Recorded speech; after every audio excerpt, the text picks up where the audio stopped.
Jai Shri Gurudev. Welcome to Accountancy online class session 11.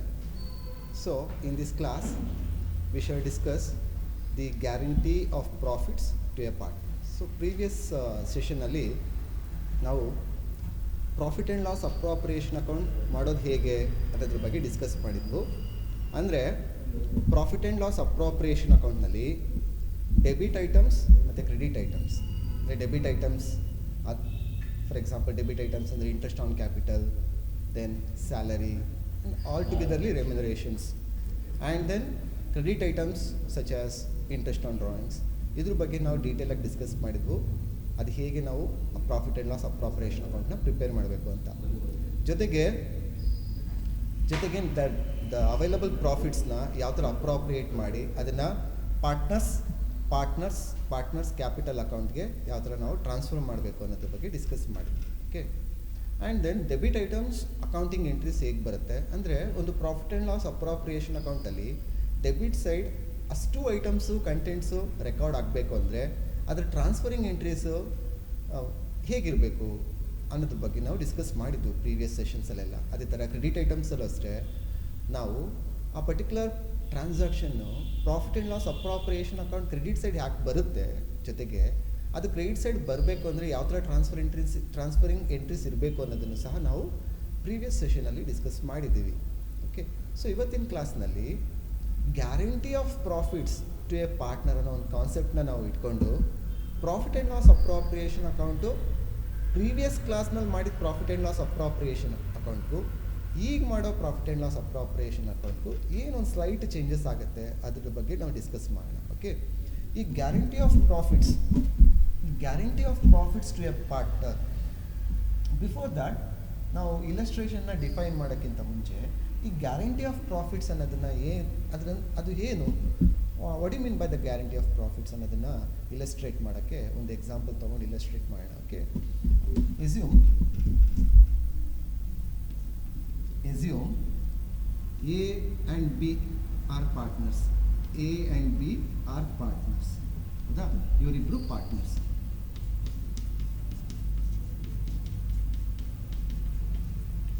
Okay, ಇವ್ರದ್ದು profit sharing ratio ಎಷ್ಟಿದೆ ಅಂದರೆ ಎದು 3, ಬಿದು 2, A3 B2.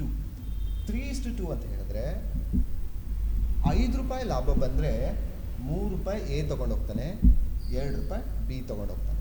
ಆಯಿತಾ, ಈಗೇನಾಯಿತು, ಒಂದು ಪಾರ್ಟ್ನರ್ಶಿಪ್ ಫಾರ್ಮಲ್ಲಿ ಒಂದು ರೀಕಾನ್ಸ್ಟಿಟ್ಯೂಷನ್ ಆಯಿತು. ಅಂದರೆ ಒಂದು ಸಮ್ ಚೇಂಜಸ್ ಆಯಿತು. ಏನು ಚೇಂಜಸ್ ಅಂತ ಹೇಳಿದ್ರೆ, ಎಸ್ಯೂಮ್ ಇವರಿಬ್ಬರು ಪಾರ್ಟ್ನರ್ಸ್ ಜೊತೆಗೆ ಸಿ ಅನ್ನೋ ಪಾರ್ಟ್ನರು ಅಡ್ಮಿಟ್ ಆದ ಅಂತ.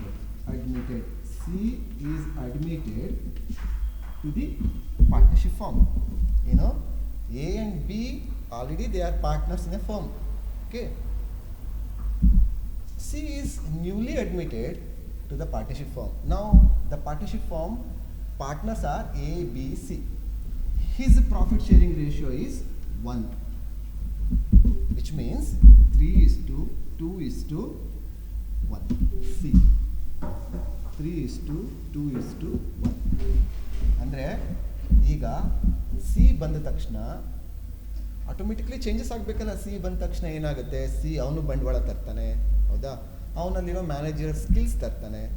Understand, automatically the profit portion ಏನಾಗಬೇಕು, over all after entering the C into the partnership firm, the profit portion increase ಆಗಲೇಬೇಕಲ್ವಾ. ಸೊ ಆಗಿದ್ದಾಗ ಏನಾಯಿತು, ಈಗೇನಾಯಿತು, 6ರಲ್ಲಿ 1 ಭಾಗ ಸಿಗೆ ಪ್ರಾಫಿಟ್ ಹೋಗುತ್ತೆ. ಸಿ 6/1/6, ಇವನಿಗೆ 2/6, ಇಲ್ಲಿ 3/6. ₹6 ₹3 ಲಾಭ ಹೇಗೆ ಬರುತ್ತೆ? ಮೊದಲು ₹5 ₹3 ಬರ್ತಿತ್ತು. ಈಗ ಸಿ ಬಂದ ತಕ್ಷಣ ಏನಾಯಿತು, ಸಿ ಬಂದ ತಕ್ಷಣ ಎ ಸ್ಯಾಕ್ರಿಫೈಸ್ ಮಾಡ್ದ ಸಿಗೆ, ಬಿನೂ ಸ್ಯಾಕ್ರಿಫೈಸ್ ಮಾಡಿದ್ರು ಸಿಗೆ ತನ್ನ ಪ್ರಾಫಿಟ್ ಪೋರ್ಷನ್ನ.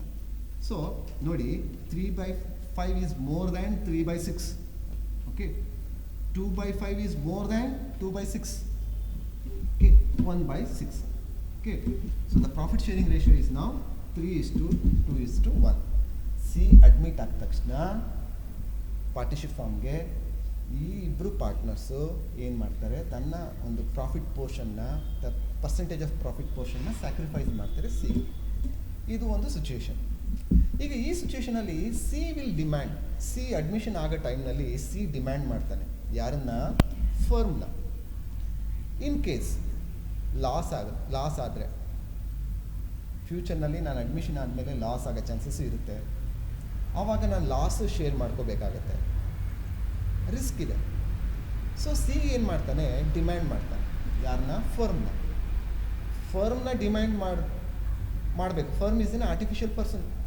ಓಕೆ, ಆಲ್ರೆಡಿ ಫರ್ಮಲ್ಲಿ ಯಾರಿದ್ದಾರೆ, A and B. So interaction ನೋಡಿ ಯಾವ ಥರ ಇರುತ್ತೆ. C interacted with the firm. Okay, so C demand ಮಾಡ್ದ, ನನಗಿಷ್ಟು ಪ್ರತಿ ವರ್ಷ certain portion of profit guarantee ಬೇಕೇ ಬೇಕು. ಅದು ಲಾಸ್ ಇನ್ಕ್ರೀಸ್ ಆಗಲಿ ಡಿಕ್ರೀಸ್ ಆಗಲಿ, ಅಥವಾ ಪ್ರಾಫಿಟ್ ಡಿಕ್ರೀಸ್ ಆಗಲಿ ಇನ್ಕ್ರೀಸ್ ಆಗಲಿ. ಓಕೆ, ಸೊ ಪ್ರಾಫಿಟ್ಟು ಜಾಸ್ತಿ ಬಂದರೆ ಅವನಿಗೆ ಜಾಸ್ತಿ ಹೋಗುತ್ತೆ.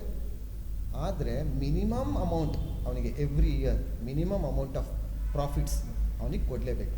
So guarantee means minimum profit which is distributed to the new partner in case his ratio is not satisfied to the level of his minimum requirement, right?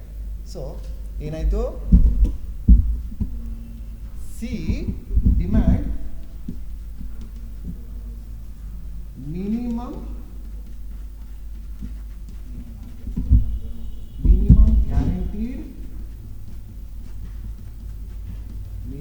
guaranteed profits. Minimum guaranteed profits. So you imagine ಮಾಡ್ಕೋಬೇಕು, A and B R partners ಇದ್ದಾರೆ existing ಫರ್ಮಲ್ಲಿ. C admission ಆದ, several reasons ಇದೆ admission ಟೈಮಲ್ಲಿ, chapter 3ನಲ್ಲಿ ಹೇಳ್ತೀವಿ. Admission ಆದ ತಕ್ಷಣ C ಏನು ಮಾಡ್ದೆ, ಡಿಮ್ಯಾಂಡ್ ಮಾಡ್ದ, ನನಗೆ ಮಿನಿಮಮ್ ಗ್ಯಾರಂಟೀಡ್ ಪ್ರಾಫಿಟ್ಸ್ ಬೇಕು ಅಂತ. ಆಯಿತಾ? ಸೊ ಮಿನಿಮಮ್ ಗ್ಯಾರಂಟೀಡ್ ಪ್ರಾಫಿಟ್ಸ್ ಬೇಕು ಅಂದರೆ ವಿಚ್ ಮೀನ್ಸ್ ದ್ಯಾಟ್ ಫ್ಯೂಚರ್ನಲ್ಲಿ ಫರ್ಮ್ ಏನಾದ್ರು ಲಾಸ್ ಇನ್ಕರ್ ಆದರೆ ಆ ಲಾಸ್ನ ಸಿ ಶೇರ್ ಮಾಡ್ಕೊಳ್ಳಲ್ಲ, because he will get the minimum guaranteed profits. On that condition only he has admitted into the partnership firm. ಈ ಅವ್ನು ಡಿಮ್ಯಾಂಡ್ ಮಾಡಿದ್ದು ಫರ್ಮಿಗೆ. ಫರ್ಮು ಇಂಟ್ರ್ಯಾಕ್ಟ್ ಮಾಡುತ್ತೆ ಎ ಆ್ಯಂಡ್ ಬಿ ಜೊತೆಗೆ, ಈ ಥರ ಕಂಡೀಷನ್ ಇದೆ. ಅಕಸ್ಮಾತ್ ಮಿನಿಮಮ್ ಅವನಿಗೆ ಪ್ರಾಫಿಟ್ಸ್ ಹೋಗಲಿಲ್ಲ ಅಂದರೆ, ಮಿನಿಮಮ್ ಪ್ರಾಫಿಟ್ಸ್ ಅವನಿಗೆ ಸಿಗಲಿಲ್ಲ ಅಂದರೆ ಆ ವರ್ಷ, ನೀವು ನಿಮ್ಮ ಪೋರ್ಷನ್ ಆಫ್ ಪ್ರಾಫಿಟ್ಸಲ್ಲಿ ಅವನಿಗೆ ಕೊಡ್ತೀರಾ ಅಂತ ಕೇಳುತ್ತೆ. ಅಂದರೆ ಡೆಫಿಷಿಯನ್ಸಿ ಏನು ಡೆಫಿಷಿಯನ್ಸಿ ಇದೆ ಅದನ್ನು ಅವ್ರಿಗೆ ಕೊಡ್ತೀರಾ ಅಂತ ಕೇಳುತ್ತೆ. ಯಾರು? ಫರ್ಮ್ನ ಯಾರು ಕೇಳಿದ್ದು? ಸಿ. ಸೊ ಆವಾಗ it is an option two A and B. ಇಬ್ಬರು ಪಾರ್ಟ್ನರ್ಸ್ ಒಪ್ಕೋಬೋದು, ಹೌದು ನಾವು ಕೊಡ್ತೀವಿ ಅವ್ರಿಗೆ ಏನಾದ್ರು ಡೆಫಿಷಿಯನ್ಸಿ ಬಂದರೆ ಕೊಡ್ತೀವಿ ಅಂತ. ಅಥವಾ ಎ ಒಪ್ಪದಾನೆ ಬಿನೇ ಒಪ್ಕೋಬೋದು, ನಾನು ಪೂರ್ತಿ ಡೆಫಿಷಿಯನ್ಸಿ ನಾನು ವಹಿಸ್ಕೊತೀನಿ ಅಂತ. ಆಯಿತಾ? ಇಬ್ಬರು ಪಾರ್ಟ್ನರ್ಸು ಡೆಫಿಷಿಯನ್ಸಿನ ವಹಿಸ್ಕೋಬೋದು, ಅಥವಾ ಒಬ್ಬ ಪಾರ್ಟ್ನರ್ ಹೋಲ್ ಡೆಫಿಷಿಯನ್ಸಿನ ವಹಿಸ್ಕೋಬೋದು. ಆಯಿತಾ? ಈ ಡೆಫಿಷಿಯನ್ಸಿ ಅನ್ನೋದನ್ನು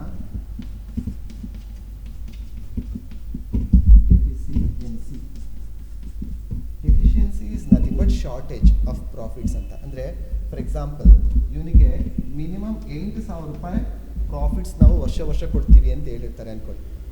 ಆದರೆ ಆ ವರ್ಷ ಅವನಿಗೆ ಪ್ರಾಫಿಟ್ ಶೇರಿಂಗ್ ರೇಷಿಯೋ ಅಪ್ಲೈ ಮಾಡಿದಾಗ ಬರೀ 6,000 ಸಿಕ್ತು ಅಂದ್ಕೊಳ್ಳಿ. ಮಿನಿಮಮ್ ಗ್ಯಾರಂಟಿ ಮಾಡಿದ ಎಷ್ಟು ಅವನಿಗೆ? 8,000, ಬಟ್ ಸಿಗ್ತಿರೋದೆಷ್ಟು? 6,000. ಸೊ ಆದ್ದರಿಂದ ಇನ್ನು 2,000 ರೂಪಾಯಿ ದುಡ್ಡು ಏನಾಯಿತು? ಶಾರ್ಟೇಜ್ ಆಯಿತು. 2,000 rupees ಶಾರ್ಟೇಜ್ ಆಯಿತು. That shortage is called deficiency. That 2,000 has to be borne by A and B if they admitted. Either A or B or both A and B. Right?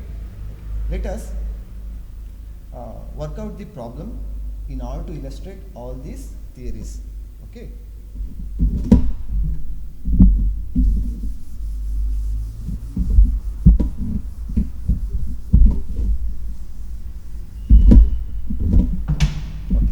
ನೋಡಿ example illustration ಈ ಥರ ಇದೆ ನೋಡಿ. A, B and C ಅವರ profit sharing ratio 3:1. 3:2:1. Okay, this is one part. Second part, the net profit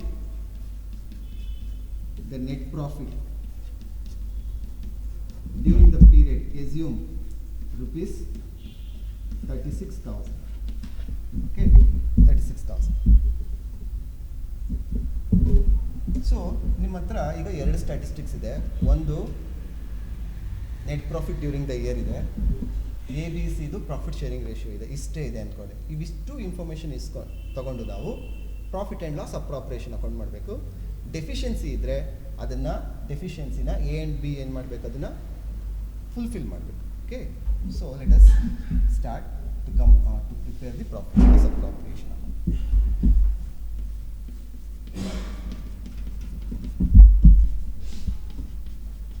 Profit and loss appropriation account. ನಾವು profit and loss appropriation account ಹೇಗೆ ಮಾಡಬೇಕು ಅನ್ನೋದನ್ನ ಡಿಸ್ಕಸ್ ಮಾಡಿದ್ದೀವಿ ಪ್ರೀವಿಯಸ್ ಸೆಷನಲ್ಲಿ.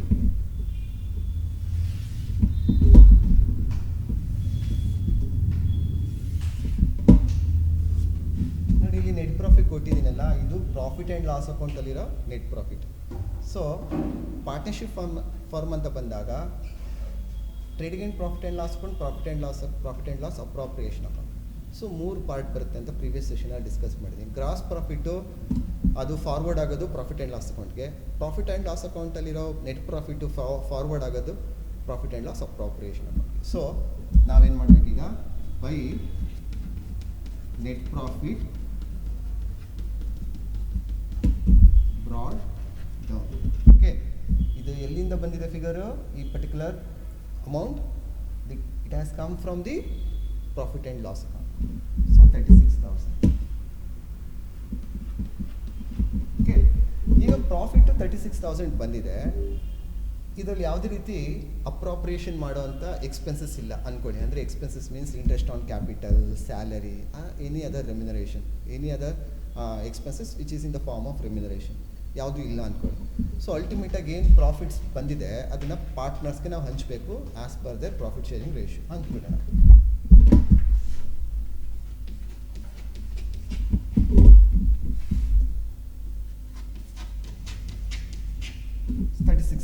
ಈಗ ಟು ಪಾರ್ಟ್ನರ್ಸ್ ಕ್ಯಾಪಿಟಲ್ ಅಕೌಂಟ್ಗೆ ಹಾಕಬೇಕು ಅನ್ನೋದನ್ನು ಟ್ರಾನ್ಸ್ಫರ್ ಮಾಡಬೇಕು ಅಂತ ಹೇಳ್ಕೊಟ್ಟಿದೆ ಪ್ರೀವಿಯಸ್ ಸೆಷನಲ್ಲಿ. To partners capital account. Okay, ಯಾರ್ಯಾರು? A, B, C. Okay, so ಯಾವ ಥರ ಹಂಚಬೇಕು? 3:2:1 ರೇಷಿಯೋ. ನೋಡಿ ಯಾವ ಥರ ಹಂಚೋದು, ಹೇಗೆ ಯಾವ ಥರ ಹಂಚೋದು? 36,000 ಪ್ರಾಫಿಟ್ ಬಂದಿದೆ ಹೇಗೆ, ಇಂಟು 3/6 ಮಾಡಿ. 3/6 ಮಾಡಿ ಎಷ್ಟು ಬರುತ್ತೆ ನೋಡಿ, ಕ್ಯಾಲ್ಕುಲೇಟರ್ ಯೂಸ್ ಮಾಡಿ. 36,000 ಇಂಟು 3/6 ಎಷ್ಟು ಬರುತ್ತೆ? 18,000 ಬರುತ್ತೆ. ಸೊ ಇಲ್ಲಿ 36,000 ರೂಪೀಸ್ ಪ್ರಾಫಿಟ್ ಏನು ಪ್ರಾಫಿಟ್ಸ್ ಬಂದಿದೆ ಅದನ್ನು ನಾವು ಪ್ರಾಫಿಟ್ ಶೇರಿಂಗ್ ರೇಷಿಯೋದಲ್ಲಿ ಡಿಸ್ಟ್ರಿಬ್ಯೂಟ್ ಮಾಡಬೇಕು. ಸೊ ಹೇಗೆ ಡಿಸ್ಟ್ರಿಬ್ಯೂಟ್ ಮಾಡೋದು ನಾವು ನೋಡಿದ್ದೀವಿ. ಸೊ 36,000 ಇಂಟು 3/6 18,000 ಹೋಗ್ಬೇಕು ಪ್ರಾಫಿಟ್. 36,000 ಇಂಟು 2/6 ಅಂದರೆ ಇದು ಯಾರ್ದು? ಬಿದು. ನೋಡಿದು A, B, C. Okay, 36,000 into 2/6 equals 12,000. 36,000 into 1/6 equals 6,000. So as per the profit sharing ratio, 36,000 rupeesನ ನಾವು ಡಿಸ್ಟ್ರಿಬ್ಯೂಟ್ ಮಾಡಿದ್ರೆ ನಮಗೆ ಎಗೆ ಎಷ್ಟು ಪ್ರಾಫಿಟ್ ಕೊಡಬೇಕಾಗುತ್ತೆ? 18,000 ಕೊಡಬೇಕಾಗುತ್ತೆ ಪ್ರಾಫಿಟ್ಟು. ಬಿಗೆ ಎಷ್ಟು ಕೊಡಬೇಕಾಗುತ್ತೆ? 12,000 ಕೊಡಬೇಕಾಗುತ್ತೆ. ಸಿ ದ ನ್ಯೂ ಪಾರ್ಟ್ನರ್ ಅವನಿಗೆ 6,000 rupees ಕೊಡಬೇಕಾಗುತ್ತೆ. But as per the illustration ನಾವು ಒಂದು ಅಡಿಷನ್ ಮಾಡ್ಕೊಂಡಿದ್ದೀವಿ. ಏನಂತ ಹೇಳಿದ್ರೆ minimum profits to C is rupees 8,000. ಅಂದರೆ ಫರ್ಮಿಗೆ C newly admitted partner, so therefore firm is guaranteed to A to give a minimum profit of rupees 8,000. Minimum 8,000 ಕೊಡ್ತೀವಿ ಅಂತ. ಆದರೆ ಸಿಗೆ ಬರ್ತಾ ಇರೋದು 6,000. ಆದರೆ ಸಿಗೆ ನಾವು ಗ್ಯಾರಂಟಿ ಕೊಟ್ಟಿರೋದು 8,000. ಅಂದರೆ 2,000 rupees ಡೆಫಿಷಿಯನ್ಸಿ. ಆ 2,000 rupees ಡೆಫಿಷಿಯನ್ಸಿನ ಎ ಮತ್ತು ಬಿ ಈ ಇಬ್ಬರು ಪಾರ್ಟ್ನರ್ ಇದ್ದಾರಲ್ಲ, ಎ ಮತ್ತು ಬಿ ಅವರಿಬ್ಬರು ಗ್ಯಾರಂಟಿ ಕೊಟ್ಟಿದ್ದಾರೆ. ಇನ್ ಕೇಸ್ ಅವನಿಗೆ ಡೆಫಿಷಿಯನ್ಸಿ ಕ್ರಿಯೇಟ್ ಆಯಿತು, ಪ್ರಾಫಿಟ್ಸ್ನಲ್ಲಿ ಅಂತ ಹೇಳಿದ್ರೆ ಆ ಡೆಫಿಷಿಯನ್ಸಿನ ನಾವಿಬ್ಬರು ಬೇರ್ ಮಾಡ್ತೀವಿ ಅಂತ, ಯಾರು A and B. Okay, so as per that condition ಆ ಒಂದು ಡೆಫಿಷಿಯನ್ಸಿನ ಡಿಸ್ಟ್ರಿಬ್ಯೂಟ್ ಮಾಡೋದಾದರೆ ಎ ಮತ್ತು ಬಿಗೆ, ಅಂದರೆ ಎ ಎಷ್ಟು ಲಾಸ್ನ ಬೇರ್ ಮಾಡಬೇಕು, ಬಿ ಎಷ್ಟು ಲಾಸ್ನ ಬೇರ್ ಮಾಡಬೇಕು ಅಂತ ನಾವು ನೋಡೋದಾದರೆ ನಾವು ಪ್ರಾಫಿಟ್ ಶೇರಿಂಗ್ ರೇಷಿಯೋ ಎದೆಷ್ಟು 3, ಆ್ಯಸ್ ಪರ್ ದಟ್ ರೇಷಿಯೋನೇ ನಾವು ಹೋಗೋಣ. ಸೊ ಎ ಎಷ್ಟು ₹3, ಬಿ ಎಷ್ಟು ₹2. ಅಂದರೆ ಈ ಒಂದು ₹2,000 ಡೆಫಿಷಿಯನ್ಸಿ ಬಂದಿದೆ, ₹2,000 ಡೆಫಿಷಿಯನ್ಸಿ ಬಂದಿದೆ, ಅದನ್ನು 3:2 ರೇಷಿಯೋದಲ್ಲೇ ನಾವೇನು ಮಾಡ್ತೀವಿ, ಆ ಡೆಫಿಷಿಯನ್ಸಿನ ನಾವು ಹಂಚ್ತೀವಿ ಎ ಮತ್ತು ಬಿಗೆ. ಸೊ 3:2 ರೇಷಿಯೋದಲ್ಲಿ ಹಂಚೋದಾದರೆ 3:2 ಅಂತ ಹೇಳಿದ್ರೆ ₹5 ಲಾಭ ಬಂದರೆ ₹3 ₹2 ಬಿಗೆ ಅಂತ. ಸೊ 3:2 ರೇಷಿಯೋದಲ್ಲಿ ನಾವು ಡೆಫಿಷಿಯನ್ಸಿನ ಹಂಚಿದಾದರೆ ನೋಡಿ ಈ ಥರ ಕ್ಯಾಲ್ಕುಲೇಷನ್ ಬರುತ್ತೆ. 2000 ಇಂಟು 3/5 ಈಕ್ವಲ್ಸ್ 1200. ಅಂದರೆ ₹2,000 ಏನು ಡೆಫಿಷಿಯನ್ಸಿ ಬಂತು, ಅದರಲ್ಲಿ ಎ ಎಷ್ಟು ಸ್ಯಾಕ್ರಿಫೈಸ್ ಮಾಡ್ತಾನೆ ಅವನ ಪ್ರಾಫಿಟ್ಸಿಂದ ಅಂತ ಹೇಳಿದ್ರೆ ₹1,200 ಸ್ಯಾಕ್ರಿಫೈಸ್ ಮಾಡ್ತಾನೆ. ಅದೇ ಥರ ಬಿ ಎಷ್ಟು ಸ್ಯಾಕ್ರಿಫೈಸ್ ಮಾಡ್ತಾನೆ ಅಂತ ಹೇಳಿದ್ರೆ 2000 ಇಂಟು 2/5 ಸಿ ಎಲ್ 2000 ಇಂಟು 2/5 ಆ ಒಂದು ರೇಷದಲ್ಲಿ ನಾವು ಕ್ಯಾಲ್ಕುಲೇಟ್ ಮಾಡೋದಾದರೆ ಬಿ ಸ್ಯಾಕ್ರಿಫೈಸ್ ಮಾಡೋದು ₹800. ಸ್ಯಾಕ್ರಿಫೈಸ್ ಅಂತ ಹೇಳಿದ್ರೆ ಈಗ ನೋಡಿ ಇಲ್ಲೇ ನೋಡ್ಕೊಳ್ಳಿ ಸರ್, ₹18,000 ಪ್ರಾಫಿಟ್ ಬರಬೇಕಿತ್ತು ಯಾರಿಗೆ, ಎಗೆ.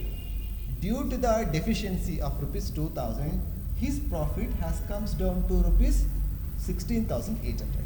ಅಂದರೆ 1,200 ಆಸ್ ಪರ್ ದ ಕ್ಯಾಲ್ಕುಲೇಷನ್ ನೋಡಿ 1,200 ನಾವೇನು ಮಾಡಬೇಕು, ಡೆಫಿಷಿಯನ್ಸಿನ ಲೆಸ್ ಮಾಡಬೇಕು, ಅದೇ ಥರ ಬಿಗೆ ಎಷ್ಟು ಬರಬೇಕಿತ್ತು ಪ್ರಾಫಿಟ್ಟು, 12,000 ಬರಬೇಕಿತ್ತು profit as per the profit sharing ratio.